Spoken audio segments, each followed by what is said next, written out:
कहानी शुरू होती है द्वापर युग में, जब महाभारत का युद्ध होने वाला था। उस समय एक ऐसा योद्धा था जिसके पास केवल 3 बाण थे, लेकिन वो तीनों बाण पूरी दुनिया को जीत सकते थे। उसका नाम था बर्बरीक। आज हम जानेंगे कि कैसे ये महान योद्धा बना खाटू श्याम जी, जिन्हें कलयुग का कृष्ण कहा जाता है। बर्बरीक का जन्म पांडवों के वंश में हुआ था। वो भीम के पोते और घटोत्कच के पुत्र थे।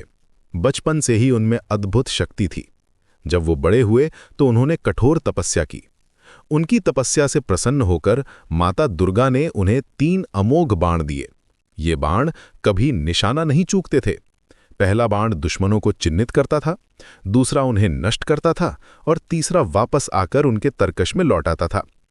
अग्निदेव ने उन्हें एक दिव्य धनुष दिया और एक नीला घोड़ा भी मिला जो हवा की तरह तेज दौड़ता था।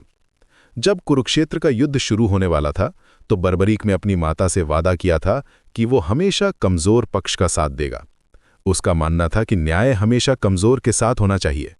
अपने 3 बाण और धनुष लेकर वो कुरुक्षेत्र की तरफ निकल पड़ा। रास्ते में उसकी मुलाकात एक ब्राह्मण से हुई। ये ब्राह्मण कोई और नहीं बल्कि स्वयं भगवान कृष्ण थे, जो छुपकर बर्बरीक की परीक्षा लेना चाहते थे। कृष्ण ने पूछा, तुम कौन हो और तुम्हारा क्या इरादा है? बर्बरीक ने अपना परिचय दिया और बताया कि वो कमजोर पक्ष की मदद करने जा रहा है। कृष्ण ने उसकी शक्ति की परीक्षा लेने के लिए कहा कि अगर तुम इतने शक्तिशाली हो तो इस पीपल के पेड़ के सभी पत्तों को एक ही बाण से बांध दो। बर्बरीक ने तुरंत एक बाण निकाला और छोड़ा। बाण ने सभी पत्तों को बांध दिया, यहां तक कि उस पत्ते को भी जो कृष्ण ने अपने पैर के नीचे छुपा रखा था। ये देखकर कृष्ण समझ गए कि बर्बरीक की शक्ति कितनी खतरनाक है। फिर कृष्ण ने अपना असली रूप दिखाया और समझाया कि अगर बर्बरीक युद्ध में भाग लेगा तो एक अजीब स्थिति बन जाएगी। जब वो कमजोर पक्ष की मदद करेगा तो वो पक्ष मजबूत हो जाएगा, फिर वो दूसरे पक्ष की मदद करने लगेगा। इस तरह युद्ध कभी खत्म नहीं होगा और अनगिनत लोग मरते रहेंगे। धर्म की रक्षा के लिए कृष्ण ने बर्बरीक से गुरुदक्षिणा के रूप में उसका सिर मांगा। बर्बरीक बिना किसी हिचकिचाहट के तैयार हो गया। उसने केवल एक इच्छा जताई कि वो पूरा युद्ध देखना चाहता है। कृष्ण ने उसकी इच्छा पूरी की और उसका सिर एक पहाड़ी पर रख दिया जहां से वो पूरा युद्ध देख सकता था। युद्ध के बाद जब पांडव और कौरव इस बात पर बहस कर रहे थे कि जीत किसकी हुई है, तो कृष्ण ने कहा कि बर्बरीक का सिर पूरा युद्ध देख चुका है, इसलिए वो बेहतर बता सकता है। बर्बरीक ने बताया कि उसने केवल कृष्ण का सुदर्शन चक्र देखा था जो कौरव सेना को काट रहा था, और द्रौपदी को महाकाली के रूप में देखा था जो खून पी रही थी ताकि धरती पर एक बूंद भी ना गिरे।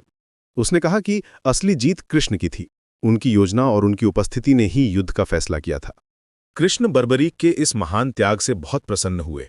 उन्होंने उसे वरदान दिया कि कलयुग में वो श्याम के नाम से पूजा जाएगा, जो कि कृष्ण का ही एक नाम है। जो भी सच्चे दिल से उसका नाम लेगा उसकी सभी मनोकामनाएं पूरी होंगी। कृष्ण ने कहा कि वो हारे हुए लोगों का सहारा बनेगा।